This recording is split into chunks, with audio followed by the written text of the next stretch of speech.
అందరికీ మరణాత మహిమస్వరం కార్యక్రమను వీక్షిస్తున్న దేవుని పిల్లైన మీ అందరికీ వందనాలు. ఇదే సమయమునకు ఈ యొక్క కార్యక్రమమును వీక్షించి దైవాశీర్వాదములు పొందండి.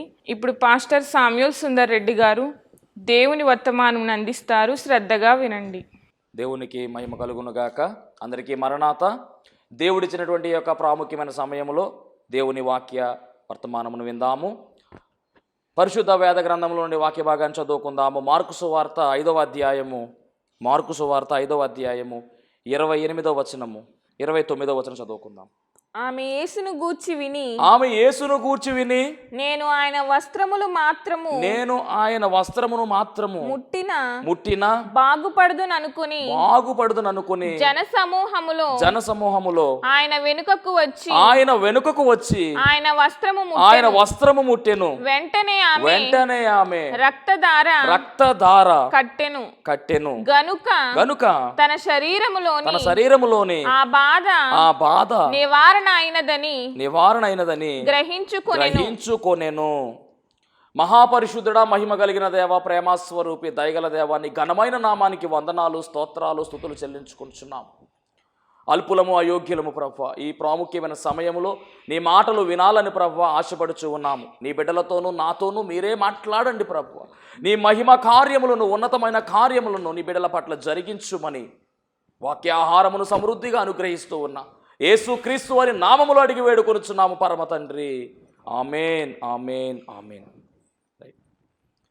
చదవబడినటువంటి లేఖన భాగంలో ఒక స్త్రీ పడుతున్నటువంటి ఆవేదన కనపడుతూ ఉంది. పరిశుద్ధ గ్రంథంలో ఎన్నో అద్భుత కార్యాలు ఉన్నాయి, ఎన్నో ఆశ్చర్య కార్యాలు ఉన్నాయి. యేసుక్రీస్తు ప్రభు వారు శరీరధారిగా ఉన్నప్పుడు ఆయన చేసినటువంటి సూచక క్రియలు కావచ్చు, అద్భుత కార్యాలు కావచ్చు, చాలా ఆశ్చర్య కార్యాలుగా మనము చూస్తూ ఉన్నాం.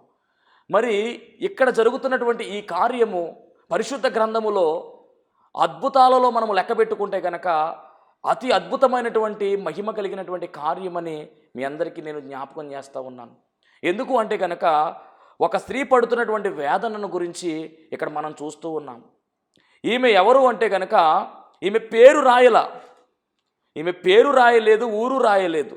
కానీ పరిశుద్ధాత్మ తండ్రి ఏం చేశారంటే మత్తయి సువార్త, మార్కు సువార్త, లూకా సువార్తల్లో 3 సువార్తల్లో కూడా ఈమె గురించిన చరిత్ర రాయబడింది. పేరు చెప్పబడలా, ఊరు చెప్పబడలా. ఒకే ఒక విషయం గురించి మాట్లాడుతూ ఉన్నారు. అదేమిటంటే ఈమెకు వచ్చినటువంటి వ్యాధి పేరు రాశారు, ఈమెకు వచ్చినటువంటి వ్యాధి వయసు రాయబడింది. ఈమె వయసు గురించి కూడా ప్రస్తావించలేదు. కేవలము ఈమెకు వచ్చినటువంటి రోగం ఏదైతే ఉందో ఆ రోగము పేరు రాయబడింది. అలాగే ఆ రోగము ఎంతకాలం నుంచి ఉంటుందో ఆ రోగానికి ఉన్న వయస్సు కూడా చెప్పబడింది. ఆ రోగం ఏమిటంటే రక్తస్రావము అనేటటువంటి రోగము.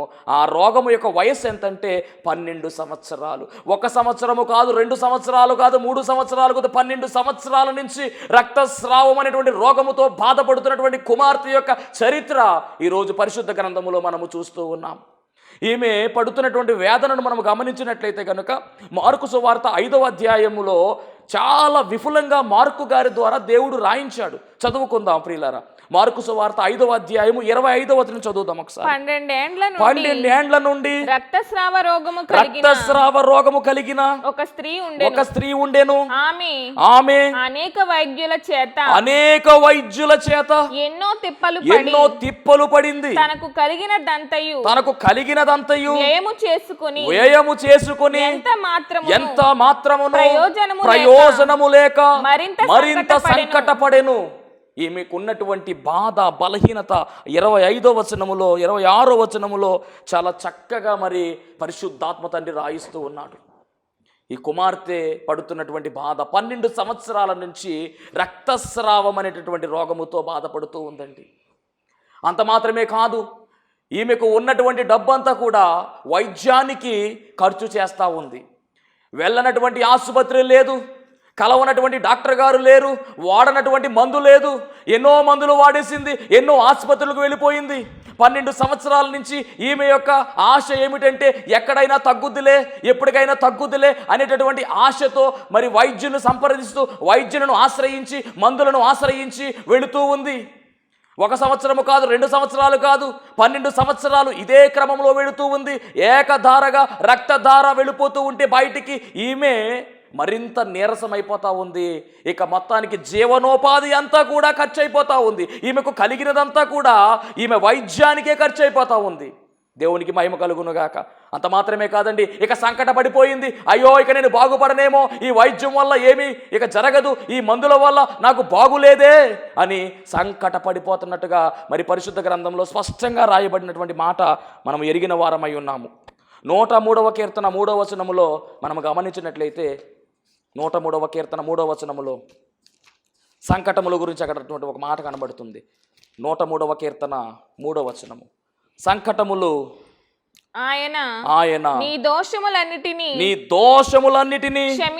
క్షమించువాడు, నీ సంకటములన్నిటినీ కుదుర్చువాడు, నీ దోషాన్ని క్షమించేవాడు ఆయనే, నీ సంకటములన్నిటినీ కుదుర్చువాడు ఆయనే. గనుక మొత్తానికి ఈమె చేసినటువంటి కార్యం ఏమిటంటే, వైద్యుల దగ్గరకు వెళ్ళినా నయము కానటువంటి వ్యాధి, ఎన్ని మందులు వేసుకున్నా నయము కానటువంటి వ్యాధి ఇప్పుడు ఏం జరుగుతుందంటే యేసుక్రీస్తు ప్రభువారి దగ్గరకు వచ్చినట్టుగా మనము చూస్తూ ఉన్నామండి. దేవునికి మహిమ కలుగునుగాక. ఈ మాట మనం గమనించవలసినటువంటి విషయము. లూకాసు వార్త 8వ అధ్యాయము 43వ వచనం. అప్పుడు 12 ఏండ్ల నుండి రక్తస్రావ రోగము గల ఒక స్త్రీ ఎవని చేతను స్వస్థత నొందనిదై ఆయన వెనుకకు వచ్చి ఆయన వస్త్రపు చెంగు ముట్టెను. వెంటనే దేవునికి మహిమ కలుగునుగాక. వెంటనే ఆమె రక్తస్రావము నిలిచిపోయెను. వస్త్రపు చెంగు ముట్టిన వెంటనే కార్యము జరిగిపోయింది. అప్పటికప్పుడే కార్యం జరిగిపోయింది. 12 సంవత్సరాల నుంచి వైద్యుల దగ్గరికి వెళుతుంది, ఆసుపత్రులు తిరుగుతూ ఉంది, ఎన్నో మందులు వాడుతుంది, కానీ ఎక్కడా నయము కాని వ్యాధి, ఎక్కడా కుదరని వ్యాధి, మనశ్శాంతి లేదు, ఒంట్లో ఉన్న రక్తమంతా ధారగా వెళ్ళిపోతూ ఉంది. ఎన్ని మందులు చేసుకున్నా, ఎంత తిండి తిన్నా కానీ అది కంట్రోల్ అవ్వకుండా వెళ్ళిపోతూ ఉంటే నిజంగా ఈమె సంకట చెందింది, మరింత కుసించుకుపోయింది. అలాంటి సమయంలో యేసుక్రీస్తు ప్రభువారి దగ్గరకు వెళ్ళి ఆయన వస్త్రపు చెంగు మాత్రమే ముట్టుకుంది. ఆయనతో ఒక్క మాట కూడా చెప్పలా. పరిశుద్ధ గ్రంథంలో ఎన్నో అద్భుతాలు ఉన్నాయి. ఆ అద్భుతాలు ఎలాంటివంటే కనుక, మరి ఆయన దగ్గరకు వచ్చి అడిగినటువంటి వారు ఉన్నారు, నాకు ఫలానా కార్యం జరగాలి, నాకు కళ్ళు లేవయ్యా, కళ్ళు కావాలని అడిగినటువంటి వారు ఉన్నారు. గుడ్డిబత్తమై ఉన్నట్టంటే కనుక కేకలు వేస్తూ ఉంటే మరి ఆ గుడ్డిబత్తమై యొక్క కళ్ళు తెరిచినట్టుగా మనం చూస్తూ ఉన్నాం. పక్షవాతంతో బాధపడుతున్న వారిని కొంతమంది మోసుకొచ్చి ఆయన దగ్గర పెట్టి, అయ్యా పక్షవాతంతో బాధపడుతున్నారంటే మరి ఆయన స్వస్థపరిచినట్టుగా ఉంది. కానీ ఈమెకు జరిగినటువంటి ఈ కార్యం ఏమిటంటే, ఈమె పైకేమీ చెప్పలా, మనసులో మాత్రమే అనుకుంది. ఏమనుకున్నదంటే, ఆ వస్త్రాన్ని ముట్టుకుంటాను, నాకు స్వస్థత కలుగుతుందని చెప్పి వచ్చి ముట్టుకున్న వెంటనే కార్యము జరిగింది. దేవునికి మహిమ కలుగునుగాక. మనం గమనించవలసిన విషయం ఏమిటంటే, మొత్తం 3 సువార్తల్లో, మత్తయి సువార్త, మార్కు సువార్త, లూకా సువార్తలో కామన్గా ఉన్నటువంటి మాట ఏమిటంటే, ఈమె ఎందుకు బాగుపడిందంటే కనుక మార్కు సువార్త 5వ అధ్యాయం 29వ వచనం చదివితే మనకు అర్థమైపోతుంది. మార్కు సువార్త 5:29. వెంటనే ఆమె రక్తధార కట్టెను గనుక తన శరీరములోని ఆ బాధ నివారణ అయినదని గ్రహించుకొనెను. వెంటనే యేసు తనలో నుండి ప్రభావము బయలు వెళ్ళెనని తనలో తాను గ్రహించి జన సమూహము వైపు తిరిగి నా వస్త్రమును ముట్టిన ఎవరని అడుగగా ఆయన శిష్యులు జన సమూహము నీ మీద పడుచుండుట. ఒక్కసారి 34 చదవండి, కారణం తెలుసు. అందుకాయన కుమారి నీ విశ్వాసము నిన్ను స్వస్థపరచెను. ఇదే మాట లూకాసు వార్త 8:47 కూడా చదువుదాం. ఎందుకు స్వస్థపరచబడిందంటే, ఆయన వస్త్రపు చెంగు ముట్టుకుంది, కానీ దానికన్నా ప్రధానమైన కారణం ఒకటి ఉంది. 8:47 తాను మరుగై ఉండలేదని ఆ స్త్రీ చూచి వణుకుచు వచ్చి ఆయన ఎదుట సాగిలపడి తాను ఎందు నిమిత్తము ఆయనను ముట్టెను. వెంటనే తాను ఎలాగు స్వస్థపడెనో ఆ సంగతి ప్రజలందరి ఎదుట తెలియజెప్పెను. దేవునికి మహిమ కలుగును గాక. ఇక్కడ మనం గమనించినట్లయితే కనుక మార్కు సువార్త 5:34 రాయబడిన మాట ఏమిటంటే, ప్రభు అంటున్న మాట, కుమారి నీ విశ్వాసమే నిన్ను స్వస్థపరిచింది. అంటే ఈమె స్వస్థత పొందుకోవడానికి కారణం ఏంటంటే, బట్ట ముట్టుకోవడం మాత్రమే కాదండి, బట్ట ముట్టుకొనుట బహిరంగ కార్యమే, కానీ అంతరంగంలో ఏమనుకుందంటే కనుక నేను ముట్టుకుంటాను, స్వస్థత పడతాను అనేటటువంటి ఒక విశ్వాసాన్ని కనుపరిచింది. అందుకనే విశ్వాసము ద్వారానే ఈ కార్యము జరిగింది. విశ్వాసము చాలా ప్రాముఖ్యమైనది. విశ్వాసము లేకుండా మనము దేవునికి ఇష్టలము కాలేము. విశ్వాస సహితమైన ప్రార్థన ఆ రోగిని స్వస్థపరచునని లేఖనము సెలవిస్తూ ఉంది. నమ్ముట నీ వలన నమ్మని సమస్తము సాధ్యమని లేఖనము సెలవిస్తూ ఉంది. విశ్వాసము లేకపోతే మనము దేవునికి ఇష్టలుగా జీవించలేము అనే విషయాన్ని కూడా ప్రభువు పేర మీ అందరికీ తెలియజేస్తూ ఉన్నాను. ఇంకా చెప్పాలంటే విశ్వాసము మీద మనం అందరము కూడా ఆధారపడి ఉన్నాము. నిరీక్షణకు ఆధారము కలిగినది విశ్వాసమై ఉన్నది. మనము నిరీక్షించాలి. అది ఎలా ఉండాలంటే కనుక విశ్వాసముతో కూడిన నిరీక్షణ మనం కలిగిన వారమై ఉండాలి. ఎందుకంటే మరి మన తండ్రి అబ్రహాం గారు విశ్వాసులకు తండ్రిగా పిలువబడతా ఉన్నారు. విశ్వాసము గురించి మనం ఇంకా చెప్పుకోవాలంటే కనుక మానవునికి శ్వాస ఎంత ప్రాముఖ్యమైనదో క్రైస్తవులకు విశ్వాసము అంతే ప్రాముఖ్యమైనది. శ్వాస లేకుండా మానవుడు జీవించలేడు, చచ్చిపోతాడు. విశ్వాసము లేకపోతే క్రైస్తవుడుగా పిలవబడడు, నిర్జీవ క్రైస్తవుడు అయిపోతాడు. దేవుని మహిమ కలుగునగాక. పరిశుద్ధ గ్రంథాన్ని మనం గమనిస్తే కనుక యేసుక్రీస్తు ప్రభు ప్రతి సందర్భంలో అన్న మాట ఏమిటంటే, అయ్యా నీ విశ్వాసము గొప్పది, అమ్మా నీ విశ్వాసము గొప్పది, ఇలాంటి విశ్వాసము నేను చూడలేదు అన్నట్లుగా కూడా చాలాసార్లు ఆయన మాట్లాడాడు. అమ్మా నీ విశ్వాసమే నేను స్వస్థపరిచింది అని స్పష్టంగా ఇక్కడ ఈ మాట మాట్లాడుతూ ఉన్నాడు. కాబట్టి మరి ఈ యొక్క అద్భుతం వెనుక ఉన్నటువంటి దాగిన విషయం ఏంటంటే ఆమె విశ్వసించింది అన్న మాటను మనము గమనించాలి. దేవునికి మహిమ కలుగునుగాక. ఇంకా మనం లోపలికి వెళ్ళినట్లయితే కనుక మరి ఈమె పడినటువంటి బాధ వేదన మనం వర్ణించలేము. ఎందుకంటే సామాన్యమైన విషయం కాదండి. ఈ రక్తస్రావం అనేటువంటి ఈ రోగం గురించి లేవ్యాకాండములో అంటుగా దీనిని కడతారు, అంటూ వ్యాధిగా దీన్ని లెక్క వేస్తారు. అంటే దగ్గరికి సమాజంలోనికి రావడానికి ఉండదు, జనాల మధ్యలో ఉండడానికి ఉండదు. అలాంటి పరిస్థితి. దేవునికి మహిమ కలుగునుగాక. మరి 1 సంవత్సరం కాదు, 2 ఏళ్ళు కాదు, ఇంతకని 12 ఏళ్ళు అలాంటి భయంకరమైనటువంటి పరిస్థితుల్లో ఈ కుమార్తె ఉన్నట్టుగా మనము చూస్తూ ఉన్నాం. మరి ఈమె ఎందుకు స్వస్థపడింది అంటే కనుక 7 ప్రధానమైనటువంటి కారణాలు నేను మీకు చెప్పే ప్రయత్నం చేస్తాను. 7 పనులు చేసిందండి ఈమె. ఈ 7 పనులు కూడా ఖచ్చితంగా మన దగ్గర ఉండి తీరాలి. మన జీవితంలో ఉండి తీరితే ఖచ్చితంగా అద్భుతాలు జరుగుతాయి. మొట్టమొదటిగా మనం గమనించినట్లయితే మార్కు సువార్త 5వ అధ్యాయం 27వ వచనం. ఎన్నో ఆసుపత్రులు తిరిగింది, కానీ ఎక్కడా ఫలితము లేదు. ఈమె చేసినటువంటి మొదటి పని మార్కు సువార్త 5:27. ఆమె యేసును గూర్చి విని నేను ఆయన వస్త్రములు మాత్రము. యేసును గూర్చి వింటే చాలు. యేసు దేవుని మహిమ కలుగునగాక. మొట్టమొదటిగా విన్నదండి. ఎవరి గురించి విన్నదంటే యేసు గురించి విన్నది. ఇప్పటి వరకు ఈమె జీవితం ఎలాంటి జీవితం అంటే యేసుక్రీస్తు ప్రభు వారి గురించి వెనకముందు ఉన్న జీవితం ఏమిటంటే ఆసుపత్రుల గురించి వినేది. పలానా ఆసుపత్రికి వెళ్ళాలి, పలానా డాక్టర్ దగ్గరికి వెళ్ళాలి, పలానా మందు వాడాలి, పలానా ఆయుర్వేదం వాడాలి, పలానా ఇంగ్లీష్ మందు వాడాలి, పలానా హోమియోపతి వాడాలి అన్న ఆసుపత్రి పేర్లు, మందుల పేర్లు తప్ప ఏమీ లేదు మీ జీవితంలో. ఎక్కడ తగ్గుతుందా అనేటువంటి ఆలోచన తప్ప వేరే ఆలోచనే లేదు. కానీ ఇప్పుడు ఎవరి గురించి విన్నదంటే యేసును గురించి విన్నది. దేవుని మహిమ కలుగునుగాక. వాక్యం ఏంటంటే ప్రేమైన దేవుని పిల్లలారా, యేసును గురించినటువంటి మాట వింటే చాలు. ఆయన మాట వింటే చాలు మనం బ్రతుకుతాం. ఆయన మాట వింటే చాలు. ఆయన మాటలో శక్తి ఉన్నది. అలాంటిది ఆయన గురించి ఈమె విన్నది. మరి వినుట వల్ల ఏం జరుగుతుందంటే విశ్వాసము కలుగుతుంది. విన్నటువంటి ఈమె విశ్వసించింది. ఎవరిని విశ్వసించిందంటే యేసుక్రీస్తు ప్రభు వారిని విశ్వసించింది. విశ్వాసముతో ఆమె రావడం జరిగింది.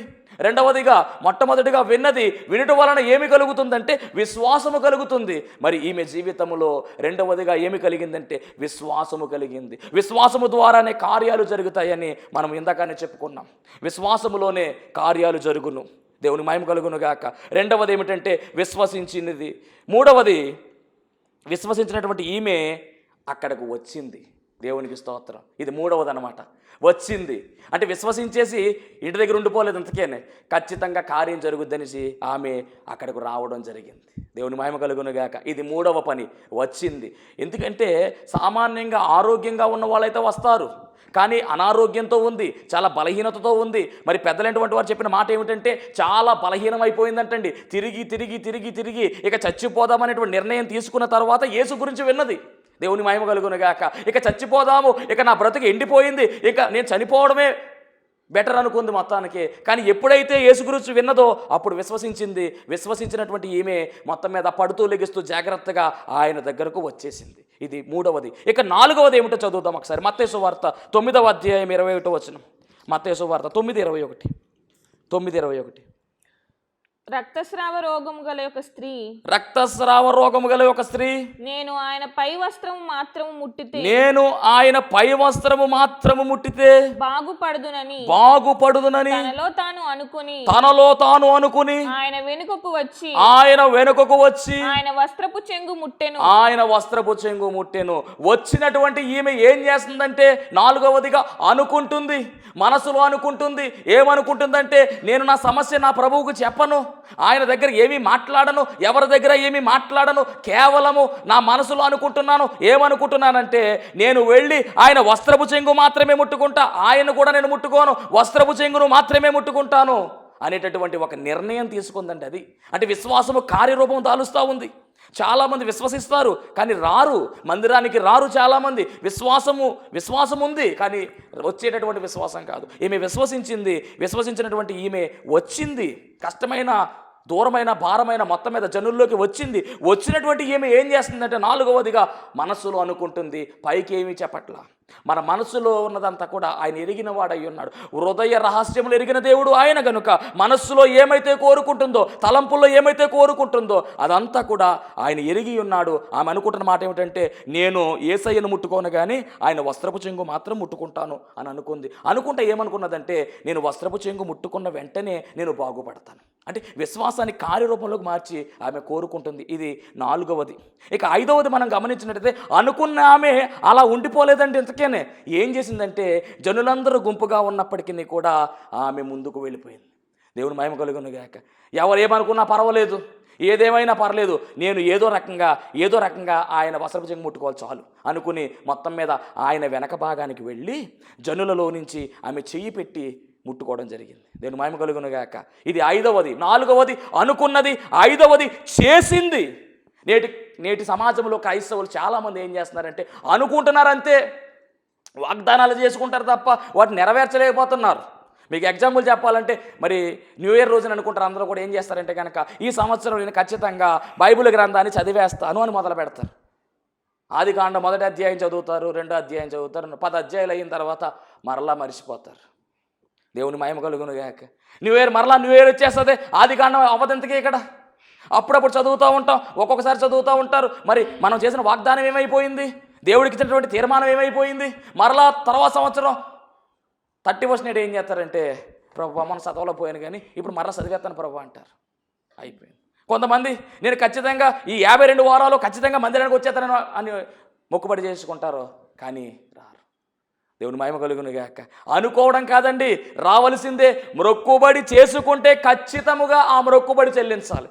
ప్రభు అంటున్నాడు కదా, మొక్కుబడి చేసుకోకుండా ఉంటే మంచిది. నేను చేసుకోమని చెప్పట్లేదు, మీరు మొక్కుబడి చేసుకోకుండా ఉండటమే మంచిది. చేసుకుంటే మట్టికి వదిలిపెట్టను, ఖచ్చితంగా చెల్లించాల్సిందే. దేవుని మహిమ కలుగును గాక. కాబట్టి మొక్కుకుంటే చేయవలసిందే. ఇప్పుడు ఇక్కడ ఈమె ఏమనుకుంటుందంటే కనుక, నేను వెళ్ళి వస్త్రపు చెంగు ముట్టుకుంటాను, నేను బాగుపడిపోతాను అనుకున్నటువంటి ఈమె ఐదవదిగా వెళ్ళి ముట్టుకుంది, అనగా ఆ పని చేసింది.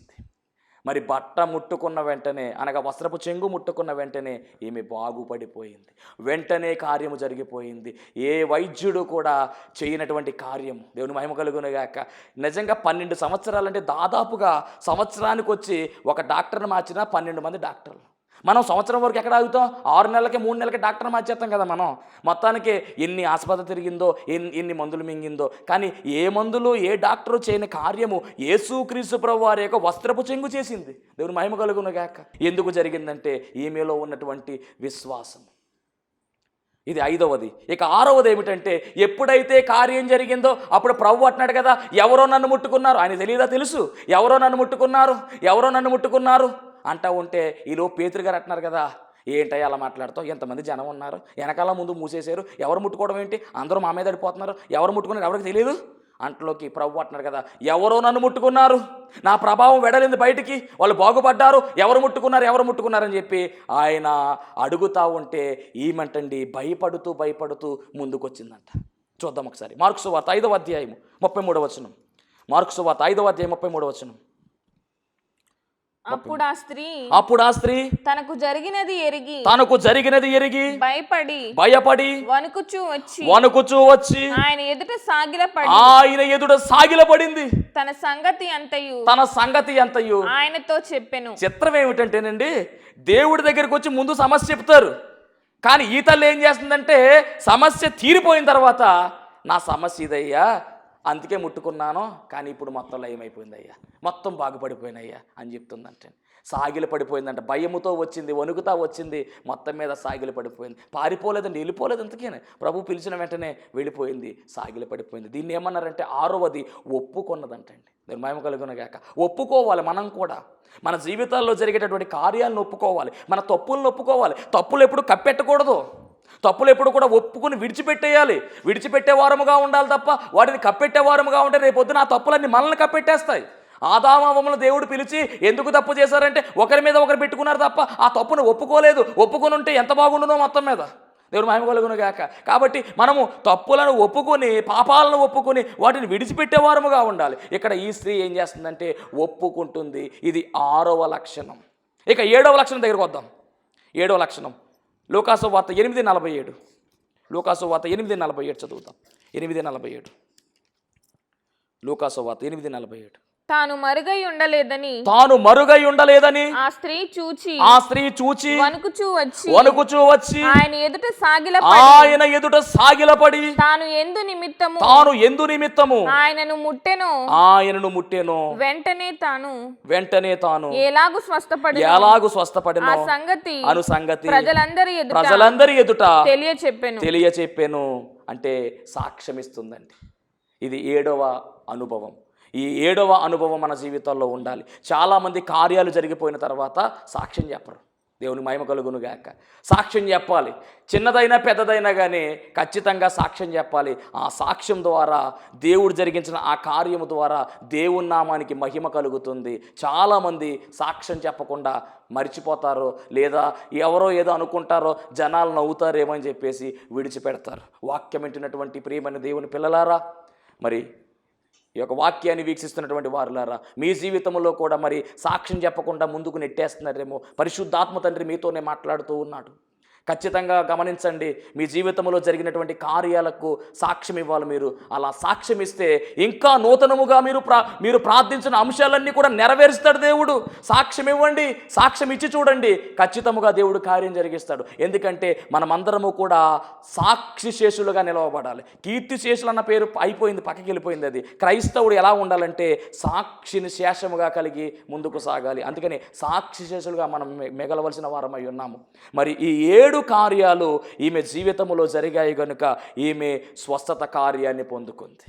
ఏ వైద్యుడు కూడా చేయని కార్యము, ఏ మందు కూడా తగ్గించినటువంటి వ్యాధి మరి ఈమె విశ్వాసముతో ప్రభువు యొక్క వస్త్రపు చెంగును ముట్టుకున్న వెంటనే ఈమె బాగుపడినట్టుగా మనము చూస్తూ ఉన్నాం. మరి మీ విశ్వాసం ఎలా ఉంది? ఈరోజు మందిరానికి వస్తున్నారు, వెళ్ళిపోతున్నారు, కూర్చుంటున్నారు, వెళ్ళిపోతున్నారు. మరి మీ ప్రార్థనలో విశ్వాసము స్థాయి ఎంత అని అడుగుతున్నాడు దేవుడి రోజు. విశ్వాసము లేకపోతే ఏ కార్యము జరగదు. విశ్వాసముతోనే కార్యాలు జరుగుతున్నట్టుగా పరిశుద్ధ గ్రంథం సెలవిస్తూ ఉంది. మీకు చిత్రంగా ఉన్నటువంటి మాటలు చూపిస్తాను. బైబిల్ గ్రంథంలో ఈమె విశ్వాసం ఎలాంటిదంటే కనుక వస్త్రపు చెంగు ముట్టుకుంటే చాలు బాగుపడిపోతానని ముట్టుకుని బాగుపడిపోయింది. ఇదే క్రమంలో ఈమెకు అద్భుతం జరిగినప్పుడే ఒక వ్యక్తి, అనగా ఆయన పేరు యాయీరు, ఈయన యేసుక్రీస్తు ప్రభువారి దగ్గరికి వచ్చి, అయ్యా నాకు ఒకే ఒక కుమార్తె ఉందయ్యా, ఆ కుమార్తె చావ సిద్ధముగా ఉంది, దయచేసి ఒక్కసారి నువ్వు మా ఇంటికి రావాలి, ఆ కుమార్తె మీద నీ చేతులు ఉంచాలయ్యా. ఇది ఒక రకమైన విశ్వాసం అని ఆయన కోరుకోవడం జరుగుతుంది. అయినప్పటికీ మరి దేవుడు ఆ ఇంటికి వెళ్ళడానికి ప్రయత్నం చేసే క్రమంలో ఈమె అద్భుతం జరగడం మనం చూస్తూ ఉంటాం. దేవుని మహిమ కలుగునుగాక. ఏదేమైనప్పటికీ మరి ఆ యాయీరు అనేటటువంటి ఆ కుమార్తె, మరి ఆ యాయీరు యొక్క కుమార్తె చనిపోతుంది. అయినప్పటికీ యేసుక్రీస్తు ప్రభువారు వెళతారు, చనిపోయినటువంటి ఆ కుమార్తెను చేయి పట్టుకుని లేవనెత్తి బ్రతికిస్తారు. దేవుని మహిమ కలుగునుగాక. అసలు ఈమె విశ్వాసమేమో వస్త్రపు చెంగు ముట్టుకుంటే చాలు నేను బాగుపడిపోతాను అనుకుంటే, ఆయన విశ్వాసం ఏమిటంటే, యేసయ్య నువ్వు మా ఇంటికి రావాలి, మా కుమార్తె మీద నీ చేతులు ఉంచాలి, అప్పుడు నా కుమార్తె బాగుపడుతుంది అని ఆమె అనుకున్నది. అతను అనుకోవడం జరిగింది, కుమార్తెను బ్రతికించుకోవడం జరిగింది. దేవునికి మహిమ కలుగును గాక. ఇలా మరి విశ్వాసము కలిగి ఉండాలి. మన విశ్వాసపు స్థాయి ఎప్పుడు కూడా తగ్గిపోవడానికి వీలు లేదు. విశ్వాసమందు మనము స్థిరులుగా ఉండాలంట. విశ్వాసము ద్వారానే కార్యాలు జరుగుతూ ఉన్నాయి. అబ్రహాము విశ్వసించాడు, అది అతనికి నీతిగా ఎంచబడింది. అబ్రహాము దేవునికి స్నేహితుడై కూర్చున్నాడు. మరి ఆయనకు స్నేహితుడిగా ఉన్నటువంటి అబ్రహాము యొక్క పిల్లలు మనము. కాబట్టి మనలో ఎంత విశ్వాసం ఉండాలి? విశ్వాసం ద్వారానే కార్యాలు జరుగుతూ ఉన్నాయి. కనుక మరి వాక్యం ఏంటైనటువంటి ప్రేమైన దేవుని పిల్లలారా, మరి మీరు కూడా విశ్వాసమందు స్థిరులుగా ఉండి అనేకమైనటువంటి అద్భుత ఆశ్చర్య కార్యాలు మరి మీ జీవితాల్లో దేవుడు జరిగించాలని మరి మనస్ఫూర్తిగా కోరుకుంటూ ఉన్నాను. అట్టి దేవదేవుడు మీ అందరికీ దయచేయును గాక. ఆమేన్. మహోన్నతుడా, నీకు వందనాలు, స్తోత్రాలు, స్తుతులు చెల్లించుకుంటున్నాం. మీ ప్రాముఖ్యమైన సమయంలో దేవా మీరు మాతో మాట్లాడిన విధానమును బట్టి మీకు వందనాలు. రావాల్సినటువంటి దీవెనలు సమృద్ధిగా నీ బిడ్డలకు అనుగ్రహించమని, విశ్వాసము ద్వారా కలిగేటటువంటి గొప్ప కార్యాల గురించి ఈరోజు మీరు మాతో మాట్లాడి ఉన్నారు. అంత మాత్రమే కాదు, రక్తస్రావం అనే రోగముతో బాధపడుతున్నటువంటి ఈ తల్లి చేసినటువంటి కార్యము 7 పనులను గురించినటువంటి విషయాలను మేము మాట్లాడుకోవడం జరిగింది. మీరే మాట్లాడి ఉన్నారు. రావాల్సినటువంటి దీవెనలు సమృద్ధిగా నీ బిడ్డలకు అనుగ్రహించుమని యేసు నామములో అడుగుచున్నాం పరమ తండ్రి. ఆమేన్. మరణాత. ఇప్పటి వరకు దేవుడు అనుగ్రహించినటువంటి చక్కని వాక్య సందేశాన్ని ఆలకించిన మీ అందరికీ కూడా ధన్యవాదములు. ఈ కార్యక్రమము మరి మీకు నచ్చినట్లయితే, ప్రభువు గనక మిమ్మల్ని ప్రేరేపించినట్లయితే కనుక ఖచ్చితముగా మరి ఈ కార్యక్రమానికి స్పాన్సర్ చేయవలసిందిగా ప్రభు పేరు తెలియజేస్తూ ఉన్నాము. ఎవరికైనా కనుక ప్రార్థన అవసరతలు ఉన్నట్లయితే మరి స్క్రీన్ మీద చూపిస్తున్నటువంటి నెంబర్కి ఫోన్ చేయండి. ఖచ్చితంగా మీ అందరి కొరకు అనుదినము ప్రార్థించడానికి మేము సిద్ధముగా ఉన్నాము. దేవుడు మిమ్మును మీ కుటుంబాలను బహుగా ఆశీర్వదించును గాక. ఆమేన్.